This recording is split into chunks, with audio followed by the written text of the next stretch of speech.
విదేశాల్లో చదవాలనుకుంటున్నారా? అయితే విదేశ్ కన్సల్ట్స్ ను సంప్రదించండి. Welcome to Iha TV. నేను మీ జర్నలిస్ట్ ప్రశాంత్. ప్రస్తుతం తిరుమల తిరుపతి లడ్డు వ్యవహారానికి సంబంధించి ప్రధానంగా చంద్రబాబు నాయుడు యొక్క వ్యాఖ్యలను సుప్రీంకోర్టు తీవ్రంగా పరిగణించింది. దీనిపైన లడ్డూలో కల్తీ జరిగిందా, దీనికి సంబంధించిన ఆధారాలు మీ దగ్గర ఉన్నాయా అనే ఒక ప్రశ్నను లేవనెత్తింది. దాంతోపాటు ప్రధానంగా కల్తీ జరిగితే కల్తీకి సంబంధించిన ఆధారాలు మా ముందు ఉంచాలనేది ఒక వ్యాఖ్యలు చేసింది. దాంతోపాటు నిజంగా సెకండ్ ఒపీనియన్కి ఎందుకు వెళ్ళలేదు మీరు, ఆ సెకండ్ ఒపీనియన్ తీసుకోవడంలో ఎందుకు ప్రభుత్వం తాత్సారం చేసింది అనేది కూడా ప్రధానంగా ఆ వ్యాఖ్యలు. ఈ వ్యాఖ్యలకు సంబంధించి ప్రధానంగా సుప్రీంకోర్టు వ్యాఖ్యలు ఒక వ్యవహారం అయితే, ప్రధానంగా ఆంధ్రప్రదేశ్ రాష్ట్ర రాజకీయాలు, ఈ రెండు అంశాలతో మనం మాట్లాడడానికి ఒక అడ్వకేట్, అదేవిధంగా డాక్టర్ బాలా గారు మనతో పాటు సిద్ధంగా ఉన్నారు. నమస్తే. నమస్తే. నిన్న చూసాం సార్ మనం సుప్రీంకోర్టు వ్యాఖ్యలకు సంబంధించి. ఇక గత 10 రోజులుగా ఇటు చంద్రబాబు నాయుడు చేసిన వ్యాఖ్యలు ఏదైతే లడ్డూలో ఇక జంతువుల యొక్క ఫ్యాట్ కలిసింది, ఆ ఫ్యాట్కి సంబంధించి ప్రధానంగా కోట్ల మంది హిందువుల యొక్క మనోభావాలు ముడిపడి ఉన్న నేపథ్యంలో మీడియా ముందుకు వచ్చి జంతువుల యొక్క ఫ్యాట్ కలిసింది, ఆ లడ్డు తేనె మన ఏదైతే నెయ్యిలో అనేది ప్రధానంగా చంద్రబాబు చేసిన వ్యాఖ్యలు. ఈ వ్యాఖ్యలకు సంబంధించి నిన్న సుప్రీంకోర్టు కూడా తీవ్రంగా పరిగణించిన పరిస్థితి. ఈ సుప్రీంకోర్టు వ్యాఖ్యలను మీరు ఎట్లా చూస్తారా సార్? ఒకటి, నిన్న ఎంటైర్ ప్రొసీడింగ్స్ని వర్చువల్ కోర్టులో నేను కూడా అపీర్ అయి ఉన్నాను. సుప్రీంకోర్టు కామన్ మ్యాన్ మధ్యలో ఏవైతే ప్రశ్నలు ఉన్నాయో, ఇంటలెక్చువల్స్ ఫోరమ్స్ ఏవైతే క్వశ్చన్స్ రేస్ చేశాయో, మేధావులు ఎంతమంది అయితే దీనికి సంబంధించిన వాళ్ళు క్వశ్చన్స్ రేస్ చేశారో, ప్రతి ఒక్క భక్తుడి మధ్యలో ఉన్న డౌట్స్ ఏవైతే ఉన్నాయో, రాజకీయ నాయకులు కావచ్చు, లేకపోతే సామాన్య కార్యకర్తలు కావచ్చు, సామాజిక వర్గానికి సంబంధించిన వాళ్ళు కావచ్చు, రకరకాల ప్రపంచ దేశాలలో ఉన్న ప్రతి ఒక్కరు ఉన్న మధ్యలో ఉన్న ప్రశ్నలు ఏవైతే ఉన్నాయో ఆ ప్రశ్నలను సుప్రీంకోర్టు కూడా లేవనెత్తింది. చాలా సింపుల్ క్వశ్చన్స్. ఇక్కడైతే పెద్ద రాకెట్ సైన్స్, దీనికి ఇంటర్నేషనల్ నుంచి ఏ రావాడు వచ్చి ఇన్వెస్టిగేషన్ చేయాల్సిన పని లేదు. లేకపోతే ఇప్పుడు వీళ్ళు స్టేట్ గవర్నమెంట్ వీళ్ళు అనుకునే పవర్ ఉంది కదా, సుప్రీంకోర్టుకి, స్టేట్ గవర్నమెంట్కి, సెంట్రల్ గవర్నమెంట్కి పవర్స్ ఉన్నాయి. స్పెషల్ ఇన్వెస్టిగేషన్ టీమ్స్ని క్రియేట్ చేసేది. సిట్ని వేసేసినంత మాత్రం లేదు, పీకేసి పెరికేసి లాగేసి గుంజేసి పెట్టేసినంత సినిమా లేదు. ఇప్పుడు చంద్రబాబు నాయుడు సిట్ వేశారు, అంతకుముందు చంద్రబాబు నాయుడు గారి మీద సిట్ వేసింది, ఆయన వచ్చి డిజాల్వ్ చేసి పడేలా చేశారా లేదా? చేసినప్పుడు ఈ సిట్టు వేసిన చంద్రబాబు నాయుడు గారికి ఈ సిట్టు ఫేవర్గా పనిచేయకుండా ట్రాన్స్పరెంట్గా పనిచేసిద్దా? కామన్ క్వశ్చన్ కదా అది. చెయ్యదు. కాబట్టి సుప్రీంకోర్టు ఏమనింది, అయ్యా మీరు కంటైనర్లు ఏదైతే టెస్టింగ్కి పంపించారో, టెస్టింగ్ ల్యాబ్లో వచ్చిన రిపోర్ట్స్ ఏవైతే ఉన్నాయో అక్కడ అనిమల్ ఫ్యాట్ కలిసిందని ఎక్కడుంది అని అడిగారు. No answer. తబ్బెబ్బే బెబ్బెబ్బే. ఆయన దానికి ఏదో లాక్కొచ్చారు ఎస్ వాల్యూ చూడండి, వాల్యూస్ కన్సిడరేషన్స్ పారామీటర్స్లో అప్ అండ్ డౌన్ ఉన్నాయని చెప్పింది. అంటే మీట్ అవ్వట్లేదు. మీట్ అవ్వనప్పుడు ఏం కలిసిందని చెప్పాలి కదా. అది ఎడబుల్ ఆయిల్ కలిసిందా, లేకపోతే వెజిటేబుల్ ఆయిల్ కలిసిందా, లేకపోతే ఇంకొక ఆయిల్ కలిసిందా, ఏమి కలిసిందని చెప్పేసి మనకి క్లారిటీ ఇవ్వాల. ఒకవేళ ఈ వాల్యూ ఇలా ఉంటే ఇవన్నీ వచ్చే అవకాశాలు ఉన్నాయి అని అన్నాడే కానీ పర్టికులర్గా అనిమల్ ఫ్యాట్ ఉంది, పర్టికులర్గా పిగ్ ఫ్యాట్ ఉంది, పర్టికులర్గా డాంకీ ఫ్యాట్ ఉంది, పర్టికులర్గా ఇంకో ఫ్యాట్ ఉంది అని చెప్పాల. నేను ఎందుకు ఇవన్నీ చెప్తున్నా అంటే, అనిమల్ అంటే ఏమైనా రావచ్చు. అండ్ బై ద వే అనిమల్లో ఇప్పుడు అనిమల్స్ అనే చార్ట్ తీసుకుంటే ఫస్ట్ ఏమొస్తుంది, కవ్వు, బఫెల్లో, గోట్, ఇవి కదా వస్తాయి. మరి అవి కూడా అనిమలేగా. ఇప్పుడు ఆవు పాలు కూడా అనిమల్ ఫ్యాట్ ఇంక్లూడింగ్ ఉంటుంది. అనిమల్ ఫ్యాట్ ఇంక్లూడ్ లేకుండా ఆవు పాలు వస్తాయి ఎక్కడైనా? రావు. దెన్ ఏ పాలను తీసుకెళ్ళినా మీరు దాంట్లో అనిమల్ ఫ్యాట్ కనిపిస్తుంది. మరి అనిమల్ ఫ్యాట్ అది ఎలా టెస్ట్ చేయించాలి? సగ్రిగేషన్స్ చేసి ఆ గీలో అనిమల్ ఫ్యాట్లో ఏ అనిమల్ ఫ్యాట్ కలిపితే ఆ ఇంగ్రీడియంట్స్ వచ్చాయి అనేది టెస్ట్ చేసి చెప్తే అయిపోయింది. అది లేదు, మిక్సర్స్ పారామీటర్స్ లేనప్పుడు సుప్రీంకోర్టు ఏం చెప్పింది, మీరు తిరిగి కంటైనర్ని పంపించేసామన్నారు. వెరీ వెల్, మంచిది, బాగుంది. ఇది లడ్డులో కలిసిందా కలవలేదా? సింపుల్. ఆయన ఏమంటాడు, కలవలేదు, ఇవి మేము తిరిగి పంపించేసాము, కానీ గతంలో వీళ్ళే సప్లై చేశారు, అవి కలిసాయి అంటాడు. అరే హౌకమ్? నువ్వు గతాన్ని పక్కన పెట్టాయా, నువ్వు ఇప్పుడు చెప్పు. నువ్వు అప్పుడు ప్రభుత్వంలో లేవు, ఆ శాంపుల్స్ నీ దగ్గర లేవు. నువ్వు ఎట్లా అజంప్షన్లో తీసుకుంటావు శాంపుల్స్ లేకుండా? పోనీ లడ్డు ఏమైనా టెస్టింగ్ పంపించావంటే లేదు. మరి నువ్వు లడ్డూ టెస్టింగ్కి పంపించక గత ప్రభుత్వంలో ఉన్నవి అన్ని నువ్వు అజంప్షన్లో కల్తీ జరిగిందని నువ్వెట్లా అనేసుకుంటావు? నీకు నువ్వు ఊహించేసుకుంటే అయిపోయిందా అని సుప్రీంకోర్టు కూడా అడిగింది. అయితే అడుగుతూ ఇంకోటి ఏమనిందంటే, సరే మీరు ఇవి తిరిగి రిటర్న్ పంపించేశారు, మీ దగ్గరే చెక్కింగ్స్ చేస్తారు, టెస్టింగ్స్ చేస్తారు, ల్యాబ్ రిపోర్ట్స్ వాళ్ళు తీసుకొని వస్తారు, నో అనుకుంటే రిటర్న్ పంపించే ప్రొవిజన్ మీకుంది.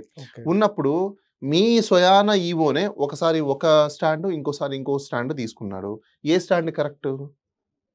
సరే నీకు ప్రాపర్గా దానికి సంబంధించిన ఇన్ఫర్మేషన్ లేకుండా, రిపోర్ట్స్ లేకుండా, సెకండ్ ఒపీనియన్కి వెళ్లకుండా, థర్డ్ ఒపీనియన్కి వెళ్లకుండా హరీబరీగా జనాల్లోకి వచ్చి నువ్వు మాట్లాడాల్సిన అవసరం ఏమొచ్చింది? దానికి ఆన్సర్ చెప్పన్నారు. గుట్టికెళ్ళ మింగుతూ, నీళ్లు మింగుతూ, నాకు తెలియదు, నేను కనుక్కొని చెప్తాను, వాళ్ళ దగ్గర నుంచి ఇన్ఫర్మేషన్ తీసుకొని చెప్తాను.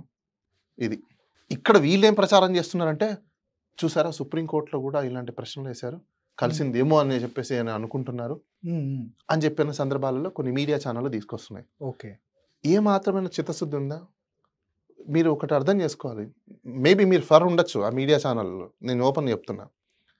2-3 మీడియా ఛానల్స్ ఉన్నాయి. మీరు ఫర్ ఉన్నారా లేదా నాకు తెలుసు, మీరు ఎవరెవరితో కలిసి ఉంటారు, ఎవరెవరితో జిమ్మిక్కులు చేస్తారో నాకు తెలుసు. కానీ మీ మనస్సాక్షి మీద, మీ గుండెల మీద చేసుకొని ఈ లడ్డూని తీసుకెళ్ళి ప్రైమ్ మినిస్టర్ అయిన వాళ్ళు కూడా ఉన్నారు తెలుసా మీకు? ఇదే లడ్డూని చూపించుకొని మీరు ఎన్నో కాంట్రాక్టులు కూడా మీరు కూడా డబ్బులు సంపాదించుకున్నట్టున్నారు, ఆ మీడియా ఛానల్లో పనిచేసే జర్నలిస్టులు కూడా. అలాంటి లడ్డూ మీద ఒక వ్యక్తి, ఆ సీఎం కావచ్చు, పిఎం కావచ్చు, ఎవడైనా కావచ్చు, ఎవడైతే తొక్క అక్కడ ఒక వ్యక్తి వచ్చి దాని శాంటిటీని దెబ్బతీస్తుంది. ఒకవేళ తప్పే జరిగింది అనుకుందాం, ఏం చేయాలి? రెక్టిఫై చేయాలి. ప్రజలకి మనోభావాలు దెబ్బతినే విధంగా దాన్ని బయటికి తీసుకొచ్చి చూపించి అవహేళన చేస్తుంటే ఏం మీకు సిగ్గులేదా? మీరంతా జర్నలిస్టులే కదా, మీకు బాధ రావట్లేదా? మీకు నొప్పి లేదా? వాళ్ళని మోసుకొని వస్తున్నారు. ఎందుకు మోసుకొస్తున్నారా మీరు? అర్థం కావట్లేదు. దేనికోసం మోసుకొస్తున్నారు? కామన్ సెన్స్ యూజ్ చేయండి కాస్త అయినా. ఏమొచ్చింది మీకు? మహా అంటే 100 కోట్లు సంపాదిస్తారా? దెన్ మీకు 70 ఏళ్ళు వచ్చిన తర్వాత ఏదో రోగం వచ్చిందనుకోండి, ఆ రోజు బాధపడుతూ కూర్చుంటారు, అంతకుమించి ఏం లేదు. ఎంతోమంది ఉన్నారు ఎగ్జాంపుల్స్కి, మీరే చూస్తుంటారు మీడియాలు పెట్టి, ఇలాంటి పరిస్థితికి వచ్చింది, ఇలాంటి దిగజారిపోయారని చెప్పేసి. మీరు అలాంటి కోణంలో వెళ్ళిపోకుండా కనీసము నేచర్కి తగ్గట్టుగా ఎంతో కొంత ఉండాలి. ఫేవర్ ఉండకూడదు అనట్లేదు, మరీ ఇంత డెలబరేట్ ఫేవర్స్ ఉంటారనుకోండి, రేపటి రోజు మీకు మీరే నాశనం అయిపోతారు. అది తెలుసుకోండి. మీరు అది కూడా దేవదేవుడితో మీరు పెట్టుకోవడం అనేది అంత మంచి విషయం కాదు. అసలు దీని వెనకాల కుట్ర ఏమంటే జనరల్గా దీంట్లో కుట్ర కోణం ఆలోచిస్తే మాత్రం చాలా పెద్ద కుట్ర కోణం అండి ఇది. దీన్ని నన్ను అడిగితే సిబిఐ పనికిరాదు దీనికి. సిబిఐకి అంత నాలెడ్జ్ కూడా లేదు. సిబిఐ సఫిషియంట్ కాదు. సిబిఐ ఎంతున్న క్రైము, బ్యాంక్ రిలేటెడ్ క్రైమో, ఫైనాన్షియల్ క్రైమ్సో, ఎకనామికల్ క్రైమ్సో, వీటి మీద వాళ్ళకు నాలెడ్జ్ ఉంటుంది తప్ప ఇట్లాంటి వాటి మీద వాళ్ళకి నాలెడ్జ్ ఉండదు. ఎందుకంటే సో అందుకనేసే కోట్ల మంది మనోభావాలకు సంబంధించిన విషయం ఏదైనా వ్యక్తిగతంగా ఉంటే రాజకీయాల పరంగా విమర్శలు చేసుకోవచ్చు. కదా సుప్రీంకోర్టు కూడా ఏం చెప్పింది, కనీసం దేవుణ్ణన్నా మీరు కెప్టసైడ్ చేయలేరా పాలిటిక్స్ నుంచి అని చెప్పేసి అడిగింది. దానికి ఆన్సర్ లేదు.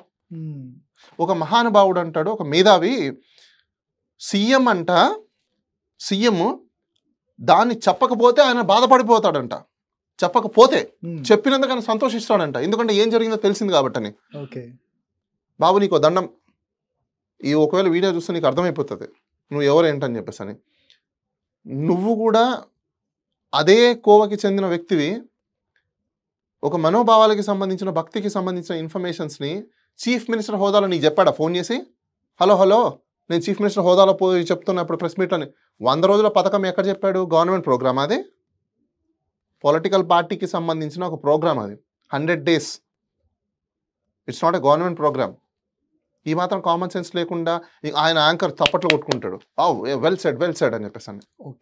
అంటే అది చూసే వాళ్ళకి అర్థమైపోయింది ఏ ఛానల్లో జరిగిందని చెప్పేసి. నేను ఎందుకు చెప్తున్నానంటే, చీఫ్ మినిస్టర్కి అసలు టీటీడీ బోర్డుతో ఏం పని? వాళ్ళకి లీగల్గా తెలుసు, నాలెడ్జ్. నేను క్వశ్చన్ వేస్తున్నా, అసలు చీఫ్ మినిస్టర్ గవర్నమెంట్ ఎప్పుడు ఈవో నీకు రిపోర్ట్ చేసినప్పుడు నువ్వు కాదు చెప్పాల్సిందే, ఈవో చెప్పాలి, అక్కడ నువ్వు కాదు చెప్పాల్సిందే. You are not a competent person to say, come and say. The concern minister is there. Where is he? ఆయన లేకుండా చీఫ్ మినిస్టర్ అలా చెప్పేస్తాడు, నాకు అర్థం. సరే, ఓకే, వెరీ వెల్, నీ లీగల్ నాలెడ్జ్కి వదిలేస్తున్నా. గవర్నమెంట్కి సంబంధించిన, టీటీడీకి సంబంధించిన డాక్యుమెంట్ రిపోర్టు ఒక పొలిటికల్ పార్టీలో ఎలా రిలీజ్ చేశారు? దీనికి ఆన్సర్ చెప్పు. ఎలా రిలీజ్ చేశారు? ఎక్కడి నుంచి వచ్చింది? ఇదే గత ప్రభుత్వంలో బిఆర్ నాయుడు మీద, మూర్తి మీద, జాడా శ్రవణ్ కుమార్ మీద ఒక ఇన్ఫర్మేషన్ ఏదో తీసుకొచ్చారని చెప్పేసి అని కేసు పెట్టింది గవర్నమెంట్. గవర్నమెంట్కి సంబంధించిన థెఫ్ట్ చేశారని చెప్పేసి అని. మరి ఇప్పుడు ఇది థెఫ్ట్ అవదా? మరి దీని మీద కేసు పెట్టకూడదు? ఇప్పుడు ఆల్రెడీ కొంతమంది వైసీపీ నాయకులు అంటున్నారు పరువు నష్టం వేస్తాము చంద్రబాబు నాయుడు పైన కూడా. ఖచ్చితంగా వేయాలండి, ప్రజలందరూ వేయాల్సిందే. ఎట్లా ఉండబోతుంది? ఎందుకంటే పరువు నష్టం వేయాల్సిన అవసరం ఎందుకు వచ్చిందంటే, ఈరోజు లడ్డూని తీసుకొని వెళ్తే ఈ జనసేన పార్టీకి సంబంధించిన తిరుపతిలో ఒక పర్సన్ ఉన్నాడు, కిరణ్ రాయల్ అని చెప్పేసి. ఆ వ్యక్తి ఆయన మీ ప్రెస్ మీట్లోనే చెప్పాడు, నా కొడుకు సీటు కూడా తెచ్చుకున్నా నేను, లడ్డూని తీసుకెళ్ళి ఇచ్చి అని చెప్పేస్తున్నారు. కరెక్ట్, నిజమే. ఆ లడ్డుకి అంత పవర్ ఉంది.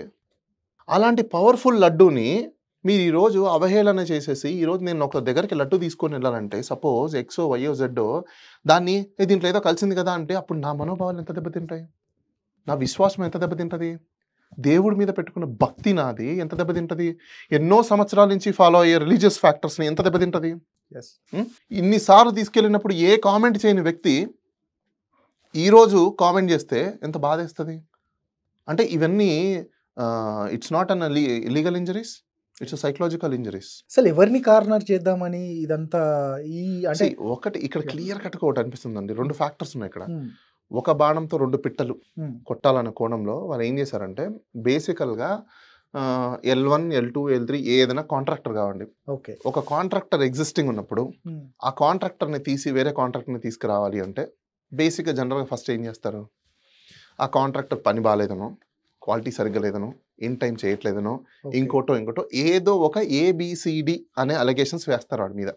వేసి విజిలెన్స్ ఎంక్వైరీ అని, లేకపోతే ఇంకో ఎంక్వైరీ అని, ఆ మీన్ టైం వాళ్ళ కాంట్రాక్ట్ని సస్పెండ్ చేశామని, వాళ్ళని బ్లాక్ లిస్ట్లో పెట్టామని చేసి కొత్త కాంట్రాక్ట్లను తీసుకొచ్చి ముందర పెడతారు.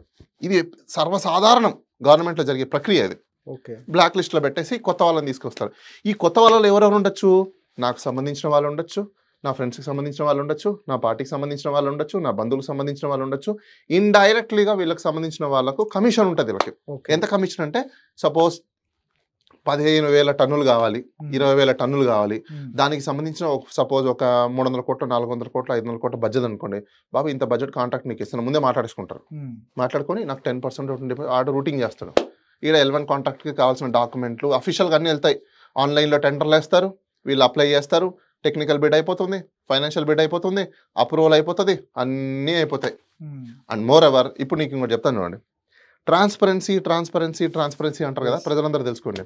ఆన్లైన్లో టెండర్లు అన్నీ వేశారండి, ట్రాన్స్పరెన్సీ అని చెప్పేసి అందరూ అప్లోడ్ చేశారండి, అంత బాగుంది. ఎవరైతే లీస్ట్ బిడ్ చేస్తారో వాడికే కదా కోట్ వస్తుంది, అవునా? ఆ డిపార్ట్మెంట్కి సంబంధించిన ఆఫీసర్స్ మినిస్టర్స్తోనో, ప్రిన్సిపల్ సెక్రటరీతోనో, ఇంకొకరితో కనెక్ట్ ఉంటుందా, ఉండదా? ఉంటుంది కదా, అబ్సల్యూట్గా ఉంటుంది కదా. ఎవరైతే టెండర్లు వేశారో వీళ్ళు పొలిటికల్కి బొకేలు తీసుకొని వెళ్ళి, షాల్వాలు కప్పి, పీఠంలు కప్పలిసి, కూసపెట్టి బిర్యానీలో మందులు వేసినప్పుడు వాళ్ళకి అక్విటెన్సీ ఉంటుందా, ఉండదా? 100% ఉంటుంది కదా.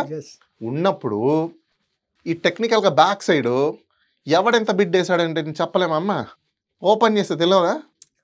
ఎవరైతే కన్సర్న్ పర్సన్ ఉంటారో వాడికి తెలియదా? 100% కదా. ఈరోజు లాస్ట్ డేట్లో లాస్ట్ బిడ్ వేసారు అనుకోండి, సపోజ్ అని నువ్వు తగ్గించేసుకోవే, ఇంతకేసారి ₹2, ₹3 తగ్గించి పెట్టమంటే అయిపోయింది కదా, సీక్రసీ బ్రీచ్ అక్కడే అయిపోయింది. జరగదు అన్నదానికి లేదమ్మా ఛాన్స్, బొమ్మ కనిపిస్తుంది అక్కడ క్లియర్గా. కావాలంటే నేను ప్రూవ్ చేస్తా, రండి మీ లాగిన్ ఐడీస్, క్రెడెన్షియల్స్ అన్ని తీసుకొని రండి, ఎవరు ఎప్పుడు లాగిన్ చేశారు, మీ క్రెడెన్షియల్ ట్రాకింగ్స్ ఏంటి, ఎవరెవరితో కనెక్ట్ ఉన్నారు, ఫోన్ నెంబర్ డీటెయిల్స్ తీయండి, ఎవరెవరితో ఫోన్లు చేసుకుంటున్నారు అన్ని బయటికి తీయండి, కాల్ లిస్టులు తీయండి, తీస్తే అన్ని తెలుస్తాయి. ప్రతి కాంట్రాక్ట్లో ఇప్పుడు వచ్చే దాంట్లో ఈ గవర్నమెంట్లో పోరాడాల్సింది, ప్రస్తుత గవర్నమెంట్లో పోరాడాల్సింది జాతి కోసమో లేకపోతే బతుకు కోసమో భవిష్యత్తు కోసమో కాదు. ఈ గవర్నమెంట్లో పోరాడాల్సింది అవినీతి జరుగుతున్న దాన్ని, లీగల్ క్రైమ్ని ఆపడానికి పోరాడాలి. ఈ ప్రభుత్వంలో లక్షల కోట్ల రూపాయలు అవినీతి జరగబోతుంది. ఎందుకంటే వీళ్ళు లీగలైజ్డ్గానే చేస్తారు, అన్నీ అఫీషియల్గానే చేస్తారు. దాన్ని ఆపాలంటే ప్రతి ఒక్కరు కూడా లీగల్ సెన్సిబిలిటీతో వీళ్ళు చేసే ప్రతి ఒక్క యాక్టివిటీని కోర్టుల ముందర టెస్ట్ చేయాల్సిందే. లేదు అంటే మాత్రం, ఇప్పుడు నేను చెప్పాను చూసారా ఎగ్జాంపుల్, తిరుమల తిరుపతి దేవస్థానం ఈరోజు తీసుకురావడానికి 2 కారణాలు ఉన్నాయి. ఒకటి పొలిటికల్ మైలేజ్ తెచ్చుకోవడం, రాబోయే ఎలక్షన్స్లో ఏదైతే పంచాయతీ మున్సిపాలిటీ ఎలక్షన్స్ రాబోతున్నాయో ఆ ఎలక్షన్స్లో కంప్లీట్గా ఒక పొలిటికల్ పార్టీకి ఒక కమ్యూనిటీని వానిష్ చేయించడానికి కోసము, బదలాం చేయించడం కోసము, పొలిటికల్ మైలేజ్ గెయిన్ చేసుకోవడం కోసము. 2, ఇప్పుడు తిరుమల తిరుపతి దేవస్థానంలో 300 రూపాయల చిల్లర ఉంది నెయ్యి అంటే ప్రాఫిట్ లేకుండా ఇచ్చే అవకాశాలు ఉంటాయి. ఇప్పుడు కేజీ ప్యాకెట్ మనకు బయట 600 దొరికింది అనుకోండి, నువ్వు టన్నులు తీసుకున్నప్పుడు వాడు 600 రూపాయలకి ఇస్తాడు ఆ కిలో. కామన్ సెన్స్ కదా. ఇప్పుడు అంతెందుకు, వీళ్ళకే కంపెనీ ఉంది, ఆ కంపెనీ మీరు బల్క్ ఆర్డర్ తీసుకుంటే మీరు డిస్కౌంట్స్ ఇయ్యరా? 100% ఇస్తారుగా. ఏ రీటైల్ షోరూమ్కి వెళ్ళినా కూడా ఈరోజు మీరు వాడు 10% డిస్కౌంట్, 15%, ఇంత కామన్ సెన్స్ లేకుండా ఎక్కడ పోతున్నారు నాకు అర్థం కావట్లేదు అసలుకి. మళ్ళీ వాళ్ళ దగ్గర ఉన్న మేధావులు కొంతమంది ఉన్నారు, టీవీలో కూర్చొని మాట్లాడతారు అనమాట. ఇమ్మెన్స్ నాలెడ్జ్ అంటారు. War is your immense knowledge mister? ఇదేనా? సో వాళ్ళు 2 లబ్ధులు, ఒకటి పొలిటికల్, ఒకటి ఫైనాన్షియల్. ఇప్పుడు ఆ 300 చిల్లరది చూసారా, నాణ్యతమైన మేము ఇస్తున్నాం కాబట్టి 500 రూపాయలకు 600 రూపాయలకు తీసుకొచ్చాము. 500 రూపాయలు 200 రూపాయలు ఎవడిపోతుంది? 200 రూపాయలు ఎవడిపోతుంది? ఇంకొకటి, భారతదేశంలో నాకు తెలిసి ఈ రోజు వరకు కాస్త కూడా కల్తీ లేకుండా ఏ ప్రోడక్ట్ లేదు. ఈరోజు మీ అందరికి జనాలకు నేను క్వశ్చన్ చేస్తున్నా, మీకు నిజంగా అంత చిత్తశుద్ధి ఉంటే మీరు ఎందుకు హాస్పిటల్కి పోతున్నారు? ఎందుకు మెడిసిన్స్ తింటున్నారు? తెలీదా మీకు? ప్రాపర్ ఫుడ్ లేక, ప్రాపర్ డైజెస్ట్ అవ్వక, ప్రాపర్ ఆక్సిజన్ కానీ, ప్రాపర్ స్లీపింగ్ కానీ, ప్రాపర్ సైకలాజికల్ ఆస్పెక్ట్స్ కానీ లేకపోవడం వల్ల ఇవేం జరుగుతున్నాయి. సైకలాజికల్గా ఫిట్ అవ్వాలంటే ఫస్ట్ ఏం కావాలి? బాడీకి ప్రాపర్ ఫుడ్ కావాలి. నువ్వు నిజంగా ప్రాపర్ ఫుడ్ ఇస్తున్నావా? లేదు. నువ్వు తినే ఫుడ్ ఏంటి? అన్నీ కల్తీనే, అన్నీ మిక్స్డే, అన్నీ ఫర్టిలైజర్స్తోనే. ఇంకేముంది అక్కడ? ప్రతి ఒక్కటి ఈరోజు ఆమెన కొట్టుకుంటున్న జనాలందరూ, ఈ రాజకీయ నాయకులు ఎందుకు జనాల యొక్క జీవనాల మీద మెరుగుపరచడానికి ఏ పాలసీలు తీసుకోవట్లేదు చెప్పండి. ఫుడ్ లైసెన్స్ అథారిటీ ఉంది, ఏం మిగుతుంది? నెల జీతాలు తీసుకుంటున్నారు, పోయి పడుకొని నిద్రపోతున్నారు. ఒక్క ఈపీకే ఆఫీసర్ కూడా రైడ్ చేయడు. ఫోన్ చేసినా కూడా నేను ఈడున్నాను సార్, నేను ఆడున్నాను సార్ అంటాడు. అసలు ఈ ఆఫీసర్లను బొక్కలేయాలి ముందు. నిజం చెప్పాలంటే అసలు ఇండియా చెడిపోవడానికి, ఇండియా ఇంకా డెవలపింగ్ కంట్రీ అని చెప్పుకోవడం, నాకు తెలిసి మా తాతలు అదే చెప్పుకున్నారు, India is a developing country. మా నాన్నలు India is a developing country, నేను India is a developing country. Next నా జనరేషన్, నా పిల్లలు కూడా India is a developing country, వాళ్ళ పిల్లలు కూడా India is a developing country. అరే ఎన్నేళ్ళరా బాబు, India is a developing country. మన ముందర పుట్టిన సింగపూర్ బెటర్, మన ముందు పుట్టిన బంగ్లాదేశ్ బెటర్, మన ముందు పుట్టిన ఇంకా మిగతా చిన్న కంట్రీస్ అవి బెటర్. జపాన్ దెన్ ఇన్ని మంచి కంట్రీస్ తర్వాత కూడా మళ్ళీ రికవర్ అయింది. ఎందుకు? అక్కడ సంపద, ప్రకృతి సంపద కావచ్చు, natural resources or human resources. ఈ 2 రిసోర్సెస్ అక్కడ ఎవరికి వాళ్ళు న్యాచురల్ లైఫ్ని, బేసిక్ ఫండమెంటల్స్ని డెవలప్ చేసుకోవడం కోసం ఫస్ట్ తయారు చేస్తారు. మన దృష్టిలో డెవలప్మెంట్ అంటే ఏంటో తెలుసా మీకు? బిల్డింగ్లు కడితే డెవలప్మెంట్ కాదు, అది మన దృష్టిలో. కానీ వాళ్ళకి అలా కాదు. బిల్డింగ్లు అవన్నీ కట్టే దేనికో తెలుసా? వాళ్ళు ఫెసిలిటీస్ కోసము. డెవలప్మెంట్ అంటే వాళ్ళ దృష్టిలో ఏంటో తెలుసా? జీవన ప్రమాణాలు మెరుగుపడడం. కానీ ఇక్కడ ఎవడెటన పోని. ఇంత సిగ్గుచేటువంటి ప్రస్తుతం ప్రభుత్వానికి మీరు, నాకు నిజంగా మీలా నాకు బూతులు మాట్లాడడానికి రావు కాబట్టి నేను అనట్లేదు. ఏమయ్యా, మీరు మనుషులే కదా, మనుషులుగానే ఉన్నారు కదా. అంత వరదొచ్చి కొట్టుకపోతే 25,000 రూపాయలు ఏం సరిపోతాయి? నాకు అర్థం కాల. నిజంగా వాటర్ బాటిల్ కి, నువ్వు తినే బిస్కెట్లకి, నీ దగ్గరకు వచ్చే గెస్ట్ కి సరిపోదు కదా 25,000 రూపాయలు. అంటే మీకు కనీసం మీ మనస్సాక్షికి కూడా నొప్పి రావట్లేదా మీకు?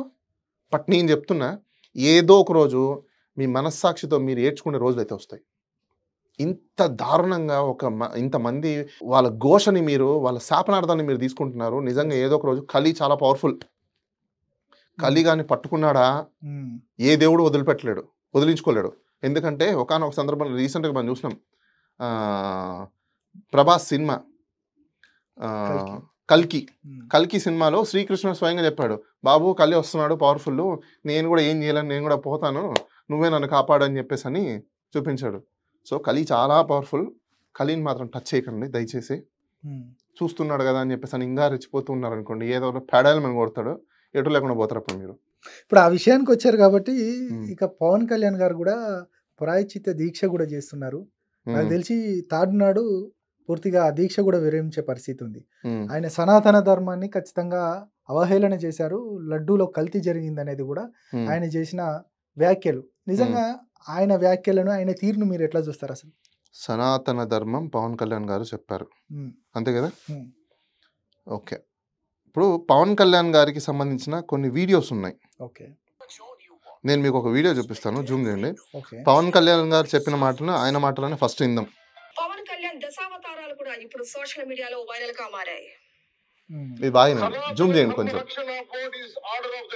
ప్రతిసారి కూర్చోబెట్టి మేము డిఫెండ్ చేసుకోలేం. కనీసం మీకు కోపం కూడా లేకపోతే మేము ఏం చేస్తాం? ఆంధ్ర అనే భావన లేదు ఆంధ్ర వాళ్ళకి. ఎప్పుడు ఆంధ్ర భావన వస్తో తెలియదు. నా కులం ప్రాతిపాదిక సరే కొంతకాలం వరకు జరిగింది. 2019 తర్వాత కులం కూడా పోయింది. ఇప్పుడు సొంత కులాన్ని కూడా వెనకేసుకురావట్ల.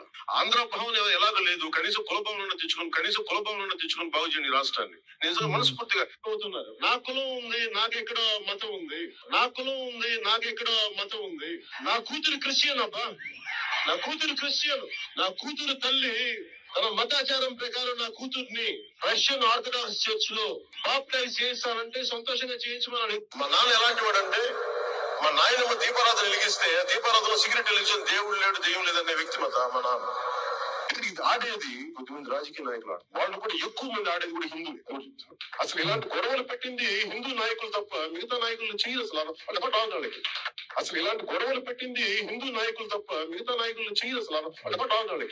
నిజంగా మన మధ్యన గోమాంసం గురించి లేదంటే బీఫ్ గురించి గొడవ జరుగుతూ ఉంటే నాకు అనిపించింది, బీఫ్ తినాలి అంటే నేను తిని ముందుకెళ్తాను తప్ప దాన్ని వేరేలా చేసుకోనండి. అంటే తిండి ఏది తిన్నామని కాదు, నిజంగా మరి తిండి శాకాహారమే తింటే అందరూ గొప్పలు అయిపోతారంటే మరి గుజరాత్ లో గోత్రాలు ఎందుకు జరిగింది? నాకు ఎందుకు జీసస్ క్రైస్ట్ ఇష్టమో చెప్తాను. ఒకసారి ఇక్కడ నా డైరీలో రాసుకున్నాను. నేను ఎందుకు ఇది మీకు చూపిస్తున్నాను కూడా మీకు ఎక్స్ప్లెయిన్ చేస్తాను. అంటే ఇప్పుడు దశావతారాల పవన్ కళ్యాణ్ గారు అప్పుడు నాకు గుర్తొచ్చింది, కమల్ హాసన్ గారి సినిమా పక్కన పెట్టేసి నాకు ఇష్టమైన ఎర్నెస్టో చే గెవేరా పుట్టినరోజు. రాజకీయ స్ఫూర్తిని, పోరాట ఇంకెన్ని ఉన్నాయి? తెలియజేసిన మహానుభావుడు ఇంకో రెండు ఉన్నాయి. ఇంకా రెండు ఉన్నాయి, జస్ట్ ఇంక రెండు కంప్లీట్ చేస్తుంది. ఓకే నువ్వు చెప్పిన నా గడ్డం వేయించుంటే నాకు నిజంగా ఆనందిస్తాను. నిజంగా ఇది మనస్ఫూర్తిగా పెట్టుకున్నాను. ఇంకోటి ఉంది. నాకు ఇష్టంతో పెట్టుకున్నాను. జై భీమ్ అనే పదం ప్రతి ఒక్కరూ సమానం అని చెప్పేది ఆ జై భీమ్ అనే నినాదం. ఆ జై భీమ్ అనే నినాదాన్ని మనస్ఫూర్తిగా నాకు వ్యక్తిగతంగా రాజకీయాల్లోకి రాకముందు నుంచి, సినిమాలోకి రాకముందు నుంచి డాక్టర్ బాబాసాహెబ్ అంబేద్కర్ ఆశయాలు అర్థం చేసుకున్నాను, నేను చదివిన వాడిని. సో ఇప్పుడు నేను ఇది ఎందుకు మీకు ప్లే చేసి చూపించానంటే రీజను, ప్రజల్ని కులాల పరంగా రెచ్చగొట్టే వాళ్ళని ఇమీడియట్గా వాళ్ళ మీద క్రైమ్ కట్టి లోపల బొక్కలా వేస్తారా? ఎయిరా 100% వేస్తారు కదా. yes ఎందుకు ఇంకా పవన్ కళ్యాణ్ బయట ఉన్నాడు? పాయింట్ నెంబర్ 1, రకరకాలుగా భాషలను మాట్లాడే పవన్ కళ్యాణ్కి సూటి ప్రశ్న వేస్తున్నాను, మీ ఫ్యాన్స్కి కూడా. ఏమయ్యా మీరు ఫ్యాన్స్ అని తిరుగుతారు కదా, మీ వాడికి సక్రమంగా ఒక మాట మీద మీరు నిలబడే స్టాండ్ లేదు, మీరెట్లా ఫ్యాన్స్ అవుతారా నాకు అర్థం కాదు, మీరెట్లా ఫాలోవర్స్ అవుతారా నాకు అర్థం కాదు, మీరెట్లా వాళ్ళని అతన్ని ఇన్స్పైర్గా తీసుకొని మాలలేస్తారు, ఆయన దేవుడు అయిపోతాడు. ఏం కావాలంటప్పుడు మనుషులే దేవుళ్ళే కదా. సింపుల్ లాజిక్ చెప్పాలంటే ఓకే, వెరీ వెల్, మంచిది. ఈయన ఒకసారి హిందూ అన్నాడు, క్రిస్టియన్ అన్నాడు, ముస్లిం అన్నాడు, రకరకాలుగా మాట్లాడాడు. ఇవన్నీ మాట్లాడిన ఈయన ఈ సుద్దపూస, బయటపై మీకు సుద్దపూస ఉంటుంది తెలియదు కదా. ఆంధ్రప్రదేశ్లో 2 సుద్దపూసలు ఉన్నాయి, ఒక సుద్దపూస ఇంకో సుద్దపూస. పెద్ద సుద్దపూస వచ్చేసి సీఎం, సెకండ్ సుద్దపూస డీసీఎం. ఈ సుద్దపూసలు 2 మాట్లాడే మాత్రము సుద్దపూస మాటలు. ఇలా అంటే పూసలు గుచ్చుకుంటే ఏమవుతుంది? దండ అయింది. అట్లే పూసలు గుచ్చుకున్నాయి కాబట్టి గవర్నమెంట్ ఏర్పాటైంది. ఓకే సో కాబట్టి ఈ శుద్ధపూసలు మాట్లాడే మాటలన్నీ మాత్రం శుద్ధపూస మాటలు, చేసే కార్యక్రమాలు మొత్తం మాత్రము ప్రజల్ని రెచ్చగొట్టడం, కులాలను రెచ్చగొట్టడం, మతాలను రెచ్చగొట్టడం, వాళ్ళు కొట్టుకుంటూ ఉంటే వీళ్ళు రాజకీయ లబ్ధి పొందడం, ఇది వీళ్ళ పని. ఇప్పుడు ఈయన వాళ్ళ నాన్నగారిని కూడా కించపరిచాడు. నిజంగా పాపం వాళ్ళ నాన్నగారు ఉంటే గిన అలాంటి తీసుకొని 4 పీకిన్నాడు, ప్యాట్ మనసి. ఎవరైనా తండ్రిని బయటికి వచ్చేసి అవహేళన చేస్తారండి ఎవరైనా? ఆయన తండ్రినే గౌరవించిన వ్యక్తి ప్రజల్ని ఏం గౌరవిస్తాడు? తండ్రినే సరిగ్గా మాట్లాడని ఎవరు, ఒకవేళ ఆయన ఏం చేశాడో తెలియదు, బయటకు వచ్చేసి మా నాన్న దీపారాధన ముట్టిస్తే సిగరెట్ ముట్టించుకోమని చెప్తాడు ఎవడైనా? నాస్తికుడు అని చెప్పారు. మళ్ళీ మొన్న రీసెంట్ గా అలా ఇలా చెప్తారు. ఇప్పుడు నువ్వు నాస్తికుడు అని చెప్పిన వాడివి, నువ్వు ఇప్పుడు కుల మతాన్ని తీసుకొచ్చేసి ఈ రోజు నేను ధర్మరక్షకుడిని అని చెప్పేసి నువ్వేలా చెప్తావు? ఆ రోజు నువ్వే కదా ఒప్పుకున్నావు, నేను కాదు, నేను అందరికీ చెందిన వాడిని అని చెప్పేసి అని. ఓ మై గాడ్, అయితే ఇప్పుడు నీ మాటలు నమ్మాలా నమ్మద్దా? మాకు భయమేస్తుంది. నువ్వు ఇంకా ఎంత మ్యానిపులేషన్స్ చేస్తావో. నువ్వు ఆ పొజిషన్లో ఉండడమే అనర్హుడు నువ్వు ఆ లెక్కనైతే. నువ్వు మినిస్టర్గా ఉండడం నువ్వు అసలు 2 నిమిషాలు కూడా ఉండకూడదు. ఈ లెక్కన మాటలు నువ్వు ఓత్ తీసుకుంటావు, రాజ్యాంగం ప్రకారం నువ్వు ప్రమాణం చేస్తావు. ప్రమాణం చేసేటప్పుడు నువ్వు మాటలు మారుస్తావు అని కానీ అక్కడ ఉండింది అనుకోండి, నువ్వు వెళ్ళిపోవాలి బాబు, రిజైన్ చేసి వెళ్ళిపోవాలి. నయ్యా తెలుసుకో ఫస్ట్ బాబు, ప్రిన్సిపల్ సెక్రటరీ ఆయన పక్కన చెప్పండి ఆయనకి కొంచెము. ఓకే, మేబీ ఆయన తెలియకపోతే చదివి వినిపించండి మళ్ళీ ఒకసారి. ఎందుకు ఇవన్నీ వినిపించాను చూపించాను మీకంటే, ఈ సుధపూస ఇప్పుడు మతాన్ని తీసుకొచ్చి రెచ్చగొడుతున్నాడు. పొర్రపాటున జనాలందరూ వచ్చి కొట్టుకొని గలగలగా అయిపోతే ఎవరు దానికి బాధ్యులు? ఓకే, ఇప్పుడు ఈయన మీద ఎందుకు కేసు పెట్టలేదు ప్రభుత్వం? ఎందుకు ఇంతవరకు ప్రభుత్వం యాక్షన్ తీసుకోలేదు? ఎందుకు సీఎం ఇంతవరకు యాక్ట్ అవ్వలేదు? అంటే సీఎంకి తెలిసి చేస్తున్నాడా? ఇదంతా కాన్స్పిరసీనా? సీఎం కూడా దీంట్లో పార్ట్ ఉన్నారా? అయితే పార్ట్ ఉన్నప్పుడు సిబిఐ ఎంక్వైరీ చేయాల్సిందే ఖచ్చితంగా. సీఎం మీద కూడా దీని మీద విచారణ చేయించాల్సిందే. ఎందుకంటే ఈ విధంగా మనుషుల్ని, మతాలని, కులాలని రెచ్చగొట్టే విధంగా రాజ్యాంగం నడుపుతున్నప్పుడు రాజ్యాంగ విరుద్ధం, డెమోక్రసీ స్పిరిట్ అనే వీళ్ళు కిల్ చేస్తున్నట్టు. నేను ఎందుకు ఇవన్నీ చెప్పాల్సి వచ్చిందంటే రీజను, ఈ శుద్ధపూస చెప్పే మాటల్ని నమ్మితే ఈరోజు మీరు అన్నారు చూసారా, దీక్ష అన్నారు, లడ్డూ మీద జరిగినప్పుడు నువ్వు ఎక్కడ వెళ్ళి చేరాయా? ఇమీడియట్గా పాయశ్చిత్తం కింద నువ్వు చేయాల్సింది ఎక్కడ? ప్రక్షాళనలు చేయాలంటే ఎక్కడ? శుద్ధి చేయాలంటే ఎక్కడ? తిరుమల దేవకి వెళ్ళి శ్రీవారి మెట్లలోనో లేకపోతే అలిపిరి దగ్గరనో, మేబీ ఆయనకు శ్రీవారి మెట్లు ఉన్నాయో లేదో ఆయనకు తెలుసో నాకు తెలియదు, అలిపిరి ఒకటే తెలుసు అని నేను అనుకుంటున్నా. శ్రీవారి మెట్ల దగ్గరికి వెళ్ళో లేకపోతే అలిపిరి దగ్గరికి వెళ్ళో మొదటి మెట్టు దగ్గర నుంచి లాస్ట్ మెట్టు వరకు నువ్వు నీళ్ళతో కడిగి శుద్ధి చేసి నువ్వు నడుచుకుంటూ వెళ్తే అప్పుడు అది ఎస్ అబ్బా అని అనుకోవచ్చు. నువ్వు దుర్గమ్మ గుడికి వెళ్ళేసి అక్కడ మెట్లు కడిగితే ఏమొస్తుంది? నాకు అర్థం కావట్లేదు. శుద్ధి చేస్తే ఇంకో అపచారం జరిగింది అక్కడ కాదు కదా, నువ్వు అన్న అపచారము ఇంకో చోట జరిగింది, ఇంకొక పిలిగ్రిమ్లో జరిగింది, అక్కడికి కదా వెళ్ళాలి. ఇన్ని రోజుల తర్వాత ఇవాళ వెళ్ళడము రేపు వెళ్ళడం ఏంటి నాకు అర్థం కాలేదు. అక్కడికి వెళ్ళి ఏం చేస్తావు ఇప్పుడు? ఓకే, అపచారం జరిగింది, అపచారం కడిగినంత మాత్రాన అపచారం పోయిద్దా? అందుకే ప్రాయశ్చిత్త దీక్ష. అదే ప్రాయశ్చిత్తం. నువ్వు దేనికోసం ప్రాయశ్చిత్తం చేసుకుంటున్నావు? నువ్వు చేసావు అపచారం మిగతా వాళ్ళు చేశారు కానీ దేవుడా క్షమించు. అపచారం ఒకటి చేస్తే ప్రాయశ్చిత్తం ఎవరు చేసుకోవాలి? చేసిన వాళ్ళు చేసుకోవాలి, అవునా? నువ్వు కాదు కదా అపచారం చేసింది. మరి నువ్వు అపచారం చేయనప్పుడు నువ్వు ప్రాయశ్చిత్త దీక్ష చేస్తున్నావు అంటే అర్థం ఏంటి? గుమ్మడికాయల దొంగ అంటే భుజాలు తడుముకున్నారంటే అప్పట్లో సామెతలు ఉండేవి. అంటే ఇప్పుడు వీళ్ళు ప్రాయశ్చిత్తం చేస్తున్నారంటే అర్థం ఏంటి? తప్పు ఎవరు చేసినట్టు? అంటే ఇంకోటి, ఈ హిందువులని యూనిటెడ్గా లేరు. హిందువులంతా కూడా ఓ చర్చి మీదో లేకపోతే ఒక మసీద్ మీదనో ఇట్లాంటి దాడులు జరగడమో లేకపోతే మిగతా వాటన్నిటికి సంబంధించిన ఇష్యూ జరిగితే మాత్రం దేశం మొత్తం ఏకమవుతుంది. హిందువులు కూడా వాళ్ళకి సపోర్ట్ గా మాట్లాడతారు. కానీ ఇంత పెద్ద ఇష్యూ జరుగుతున్నప్పుడు మాత్రం ఎవరు కూడా నోరు మెదపట్లేదు అనేది కూడా పవన్ కళ్యాణ్ గారు మాట్లాడిన సందర్భం. ఎవరు మెదపట్లేకుండా నీ దగ్గర సరిగ్గా ప్రూఫ్లు లేకుండా నువ్వు పిచ్చ పిచ్చ మాటలని మాట్లాడితే జనాలు మొత్తం రావాలా ఏంది? అసలు నీకు క్లారిటీ ఉందా? ఫస్ట్ ఆ రిపోర్ట్ నువ్వు చదివావా? నీకు క్లారిటీ ఉందా? నీకు రిపోర్ట్లు చదివావా నువ్వు? అసలు ఎస్ వాల్యూస్ అంటే ఏంటో తెలుసా? ఆ ఎస్ వాల్యూస్లో మెజర్మెంట్స్ ఇస్తారు, యాక్చువల్ రిపోర్టు, రిజల్ట్ రిపోర్ట్స్ అనేసి. ఎందుకు ఇస్తారు తెలుసా? అవి తెలియకుండా ఇష్టానుసారం మాట్లాడితే ఎట్లా అండి? ఎలా నమ్ముతారండి? నాకు అర్థం. ఈయనను ఎందుకు నమ్మరో మీకు రీజన్ చెప్పనా? ఇందాక వీడియోలు చూపించింది అదే. ఓకే, ఈయన మాటలను ఎందుకు నమ్మరు ప్రజలు అంటే ఒకటే రీజను, ఈయన గంటకో మాట, స్క్రిప్ట్కో మాట, రకరకానికి ఒక పద్ధతి తీసుకొని వస్తుంటాడు. అంటే గంటకో మాట మాట్లాడతాడు, నిమిషానికో మాట. స్క్రిప్ట్ పోయిందంటే ఏముండదు. అదేదో ఫారెన్ కంట్రీకి వెళ్ళాడు ఈయన, నాదాల మనోహర్. ఆయనకు తెలిసిన స్క్రిప్ట్ వరకు చెప్పాడు తప్ప మిగతాదేనంటే నాదాల మనోహర్ చెప్పమంటాడు. ఈయన ఎందుకు నాకు అర్థం కాలేదు. ఇలాంటి శుద్ధపూసల్ని ఈరోజు మనము డిప్యూటీ చీఫ్ మినిస్టర్గా మనం నెత్తి మీద పెట్టుకొని, ఇంతకంటే దౌర్భాగ్యం ఏడు ఉండదు రాష్ట్రానికి. రాష్ట్రం డెవలప్ అవ్వడం కాదు. నన్ను అడిగితే ఈ 5 సంవత్సరాలు కులాలు మతాలు దీని మీదే గొడవలు ఉంటాయి, దీని మీద చర్చలు ఉంటాయి. చూడండి కావాలంటే. కానీ దీని వెనకాల వాళ్ళు చేసుకోవాల్సిన మొత్తం జరిగిపోతాయి. రాబోయే రోజుల్లో నాకు తెలిసి ఈ డీసీఎం కూడా, డీసీఎం వ్యాన్ కాదు, డీసీఎం కూడా ఎట్లా లేదంటే కూడా 50,000 కోట్ల రూపాయలు సంపాదించుకునే అవకాశాలు అయితే ఉన్నాయి, డైరెక్ట్ ఆర్ ఇండైరెక్ట్. ఈ ఇన్ఫ్లుయెన్స్తో ఈయన సినిమాలు రిలీజ్, అసలు రాష్ట్ర ప్రభుత్వము కేంద్ర ప్రభుత్వము ముందు ఈయన సినిమాలని బ్యాన్ చేయాలి. ఈ 5 ఏళ్ళు ఈయన సినిమాలు ఉండకూడదు. ఈయన మినిస్టర్ ఉన్నంత కాలం ఈయన సినిమాలు ఏవి రిలీజ్ చేయకుండా మనం ఆర్డర్ తెచ్చుకోవాలి.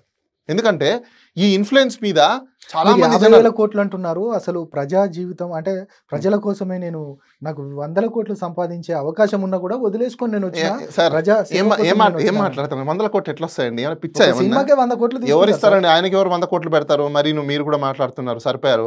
ఆయన సినిమాలకి 100 కోట్లు పెడతారా ఏంటి? తిప్పేసి కొడితే ఆయనకు 10 కోట్లు ఇస్తారు. ఓకే, సినిమాకు 10 కోట్లు 20 కోట్ల కంటే ఎక్కువ బడ్జెట్ ఉండదు. గతంలో కూడా చూసాం కదా, ఏ 50 సినిమాలో కోట్లు, ఉన్నాయి? 80 కోట్లు తీసుకున్న సందర్భం కూడా ఎవరు ఉంది. చెప్పారు 50 కోట్లు? ఎవరు చెప్పారండి 50 కోట్లు? ఆల్రెడీ నిర్మాతలు నేను ఒక చెప్తున్నారు. విషయం చెప్తాను చూడండి సార్ మీకు క్లియర్ గా. ఆయన ప్రచారంకి ఇచ్చిన డొనేషన్స్ లిస్టు తీసుకోండి, రియల్ గా లిస్టు తీసుకోండి, ఏవి మ్యాచ్ అవ్వవు. అవి మీడియా పరిమితం వరకు మాత్రమే ఉంటాయి. ఈయన అనౌన్స్ చేసిన ఏవైతే ఉన్నాయో, లేకపోతే ఇలా ఎంటైర్ ఫ్యామిలీ వాళ్ళు అనౌన్స్ చేసిన ఏవైతే ఉన్నాయో అవన్నీ లిస్ట్ పట్టుకోండి, రియల్గా అవన్నీ అయ్యా చెక్ చేసుకోండి. నాకు తెలిసి 10% కూడా అయ్యి ఉండవు.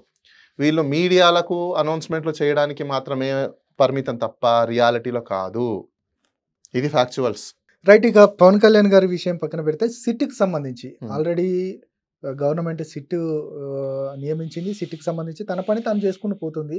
ఖచ్చితంగా ఎవరెవరైతే ఉన్నారో నిజంగా కల్తీ జరిగిందా లేదా అనే దాని మీద పూర్తిగా విచారించుకుంటూ వెళ్తా ఉంది. ఎవరైతే నిజంగా దోషులు అనేవారు ఉంటే మాత్రం ఖచ్చితంగా మేము సిట్టు ఏదైతే విచారణలో తేలితే మాత్రం ఖచ్చితంగా వారిపైన సీరియస్ యాక్షన్ ఉంటుందనేది కూడా ప్రభుత్వం చెప్తా ఉంది. సిట్టు వ్యవహారానికి సంబంధించి ఇప్పటికే కోర్టు కూడా కొన్ని వ్యాఖ్యలు చేసింది.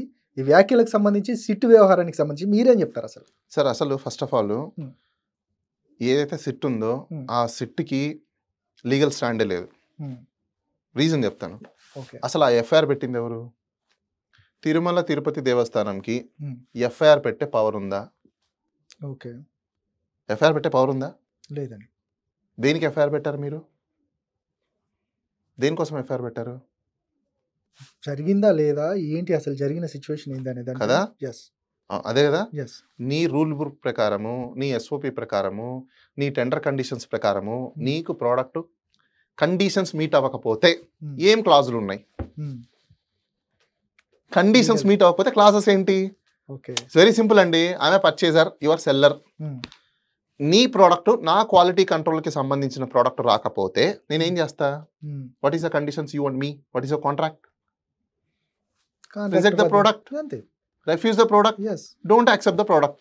ఇవే కదా. నువ్వేం చేస్తావు? రిజెక్ట్, రిఫ్యూజ్ చేసిన తర్వాత దాన్ని తిరిగి నాకు పంపించేస్తావు. అవునా? అంతే కదా. నీ రోల్ అక్కడతో అయిపోయింది. You don't have a warranto. నీకు వారెంటో లేదు. You are not you don't have a locus stand. నీకు లోకసే లేదు. నువ్వు రిటర్న్ పంపించేసిన దాని మీద నువ్వు ఎవడు ఇన్వెస్టిగేషన్ చేయడానికి? ఓకే, నీకేం పవర్ ఉంది? నువ్వు ఆ ప్రోడక్ట్ పంపించిన తర్వాత నువ్వు ఎవరికి ఇన్ఫార్మ్ చేయాలి? ఒకవేళ దాంట్లో నిజంగా అంత సబ్స్టాన్షువల్గా కల్తీ జరిగి ఉంది అనుకున్నప్పుడు ఫుడ్ డిపార్ట్మెంట్కి, ఫుడ్ అథారిటీకి నువ్వు కంప్లైంట్ చేయాలి. బాబు సో కంటైనర్లో ఇవి వచ్చాయి, ఆ కంపెనీకి సంబంధించింది, యాజ్ ఎ ఇన్ఫర్మెంట్గా మీకు ఇన్ఫర్మేషన్ ఇస్తున్నాము. అదేదో మీరు ట్రయల్ చేసుకొని every quarterly, half yearly, annually మీరు ఆడిట్స్ ఉంటాయి కదా, ఫుడ్ లైసెన్స్ వాళ్ళు చేస్తారు కదా, ఫుడ్ అథారిటీ వాళ్ళు. ఫుడ్ అథారిటీ వాళ్ళు మీరు మీ ఇన్స్పెక్షన్స్ చేసుకొని క్వాలిటీ కరెక్ట్గా ఉందో లేదో చెక్ చేసుకొని దాని మీద తగిన యాక్షన్స్ మీరు తీసుకోండి అని వాళ్ళకు వదలాలి. అవునా? వాళ్ళు చేయాల్సిన పని మీరు చేస్తారంటే నాకు అర్థం కాల. ఓకే, ఇది ఈ పాయింట్ ఎవరు మాట్లాడలేదు ఇప్పుడు దాకా. నేను ఓపెన్ చెప్తున్నాను మీకు. ఎందుకంటే ఇట్స్ అ కాంట్రాక్ట్. నువ్వు ఒక టెండర్ వేసావు, టెండర్లోకి నేను వచ్చా, నేను టెండర్ పాట పాడా, నాకు కండిషన్స్ ఏంటి?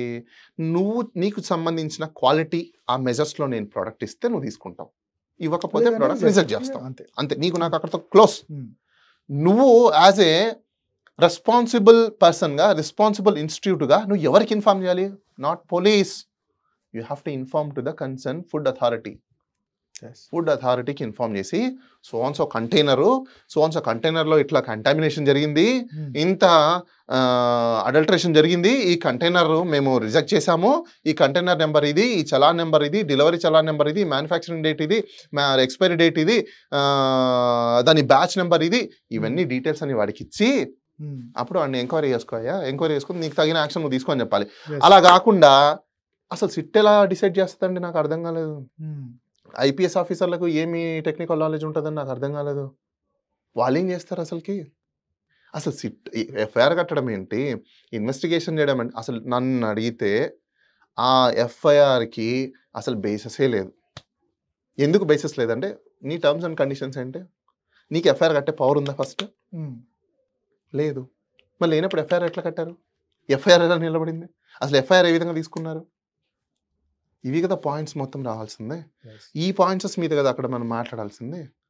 నన్ను అడిగితే ఏఆర్ డైరీ వాళ్ళు ముందు ఫస్ట్ తీసుకోవాల్సిందే. బాబు నువ్వు ఎఫ్ఐఆర్ కట్టే పవరే నీకు లేదు, నువ్వెలా కడతావు ఎఫ్ఐఆర్? నువ్వెలా కడతావు? You don't have any power. You have only power to intimate to the concern authority. Who is authority? Food authorities. అవునా? అవును. ఫుడ్ అథారిటీ వాళ్ళకి ఇన్ఫార్మ్ చేస్తే వాళ్ళు చూసుకుంటారు. Yes. ఎఫ్ఐఆర్ కట్టాలనా, లేదా వార్నింగ్ ఇవ్వాలనా, పెనాల్టీ ఇవ్వాలనా, ఏం రాయాలని వాళ్ళు చూసుకుంటారు. వాళ్ళకి ఆడిట్స్ ఉంటాయి, ఎవ్రీ ఇయర్ ఆడిట్స్ ఉంటాయి.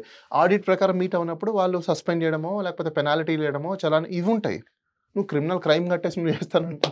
ఓకే, ఫర్దర్గా చెప్పండి. అంటే థర్డ్ నాడు ఎట్లా ఉండబోతుంది? కోర్టు ఏ వ్యాఖ్యలు చేయబోతుంది కోర్టుకు సంబంధించి? ఒకటి ఇప్పుడు అది సబ్జుడీస్ అవుతుంది కాబట్టి ఏం జరగబోయే అవకాశాలు ఉన్నాయని చెప్పలేను, కానీ ఒకవేళ సీన్స్ ఎలా ఉండొచ్చు అనేది మనం అంటే ఊహించుకోవచ్చు. కేంద్ర ప్రభుత్వం నుంచి ఒక దర్యాప్తు సంస్థ అంటే వేయబోతున్నారా? అంటే దానికి సంబంధించి ఒకటి very simple, it's basic fundamental అండి. స్టేట్ అలిగేషన్స్ చేసినప్పుడు సేమ్ స్టేట్కి సంబంధించిన బాడీ ఇన్వెస్టిగేషన్ చేస్తే బయాస్డ్ రిపోర్టే వస్తుంది. ఫెయిర్ రిపోర్ట్ ఎప్పుడు రాదు, ఫెయిర్ ఇన్వెస్టిగేషన్ జరగదు. ఇన్వెస్టిగేషన్ కాంప్రమైజ్ అవుతుంది. ఎందుకంటే సిట్ రిపోర్టింగ్ ఎవరు చేయాల్సి వస్తుంది? కన్సర్న్ గవర్నమెంట్కే చేయాల్సి వస్తుంది. సో గవర్నమెంట్కి నచ్చినట్టు వాడు రిపోర్ట్ రాస్తాడు, కానీ ఫెయిర్ రిపోర్ట్ అయితే రాయడుగా. సో కాబట్టి ఎటువంటి పరిస్థితుల్లో కూడా సుప్రీంకోర్టు కూడా దాన్ని యాక్సెప్ట్ చేయదు. ఏదో ఒక ఇండిపెండెంట్ ఏజెన్సీస్తోనే ఎంక్వైరీ చేస్తుంది, లేకపోతే ఒక కమిటీని ఏర్పాటు చేసి దాన్ని ఎంక్వైరీ చేయమని చెప్తుంది. ఆ కమిటీ ఇచ్చిన రిపోర్ట్ని బేస్ చేసుకొని దీంట్లో కాన్స్పిరసీ ఎంత ఉంది అనేది అప్పుడు ఆ రిపోర్ట్ని బేస్ చేసుకొని అప్పుడు మళ్ళీ ఇన్వెస్టిగేషన్ చేయాల్సి ఉంటుంది. దీని వెనకాల బిహైండ్ కాన్స్పిరసీ ఏంటి చెప్పేసి అప్పుడు ఫస్ట్ పిలిచి ఎంక్వైరీ చేయాల్సింది ఎవరికో తెలుసా? చంద్రబాబు నాయుడు గారికి నోటీస్ ఇచ్చి ఫస్ట్ పిలిపించాలి. అయ్యా రా కూర్చో, నువ్వు ఈ రోజు పేపర్ తీసుకొని ఆ రోజున ఎందుకు చెప్పావు చెప్పు. నీకు ఎవడు రాసిచ్చాడు? నీకు ఎవరు చెప్పమన్నాడు? ఎవరెవరు నీకు ఇన్ఫర్మేషన్ ఇచ్చాడు? ఏ బేసిస్లో నువ్వు తీసుకొచ్చావు? ఎందుకు ఇన్ఫర్మేషన్ నువ్వు 100 రోజులు చెప్పాలనుకున్నావు? నువ్వు ఇన్ని రోజులు ఎందుకు ఖాళీ కూర్చున్నావు? ఇవన్నీ తీయాలి. అప్పుడు ఇవన్నీ తీసుకుంటూ కూర్చుంటే బ్యాండ్ బజావ్ అయిపోయింది. అంటే చంద్రబాబుకు ఉచ్చు బిగించబోతున్నా? మేబీ చెప్పలేము. ఎందుకంటే ఇవన్నీ చూస్తుంటే ఎలా ఉన్నాయంటే ఆయనే దూకెట్టున్నాడు. Right sir, thank you very much. ఇది ఈరోజు ఇంటర్వ్యూ. మరొక ఇంటర్వ్యూతో మళ్ళీ కలుద్దాం. నేను మీ ప్రశాంత్.